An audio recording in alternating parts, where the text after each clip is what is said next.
لوگ آتے ہیں ہاتھ پاؤں مفتی صاحب چومتے ہیں. بعض لوگ ہاتھ بھی چومنا شروع کر دیے, حالانکہ میں نہیں پیر و مرشد تو ہوں نہیں. مجھے پتا ہوتا ہے کہ اس کے مزاج کے خلاف جس دن میں نے بات کی یہ تھوکنا بھی گوارا نہیں کرے گا. عوام کی عقیدت ایسی ہوتی ہے. میں نے رمضان میں ایک سیاسی جماعت کے حق میں تھوڑی سی بات کر دی تھی, اس کے مخالف پارٹی کا ایک آدمی بیٹھا تھا, اعتکاف توڑ کے چلا گیا. میری عقیدت محبت میں اعتکاف میں آیا یہاں ہماری مسجد میں, مفتی صاحب کی مسجد میں بیٹھوں گا, اتنے اچھے ہیں مفتی صاحب.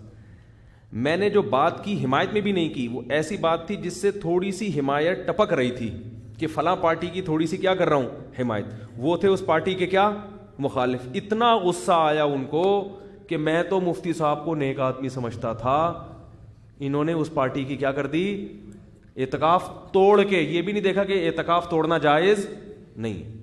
تو پبلک کی عقیدت سے جو متاثر ہو جائے, سارے ایسے نہیں ہوتے الحمدللہ, کچھ واقعی تمیز کے بھی ہوتے ہیں لیکن یہ عقیدت محبت یہ بڑی عجیب چیز ہے.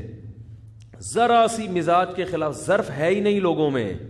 بھائی یہ فرض کر لو کہ ان سے غلطی ہو گئی ہوگی, مولوی صاحب سے, انسان ہے, غلطی ہو گئی ہوگی, تو غلطی نہیں ہو سکتی کیا؟ بھائی یہ جو فلاں کے بارے میں سپورٹ کر رہے ہیں یہ غلط کر رہے ہیں, ان کے خیال میں صحیح ہے لیکن ہمارے خیال میں کیا غلط, ختم, قصہ ختم. چلو جی اب مولوی صاحب کا بیان سنتے ہیں. ساری باتیں تو نہیں آپ کو غلط لگیں گی نا. اور بعض دفعہ یہ بھی ہوتا ہے کہ آپ خود غلط ہوتے ہیں, جو بیان کرنے والا ہے وہ جس کی حمایت کر رہا ہوتا ہے وہ حمایت واقعی کیا ہوتی ہے, جیسے یہ غلط ہو سکتے ہیں تو آپ بھی تو غلط ہو سکتے ہیں نا.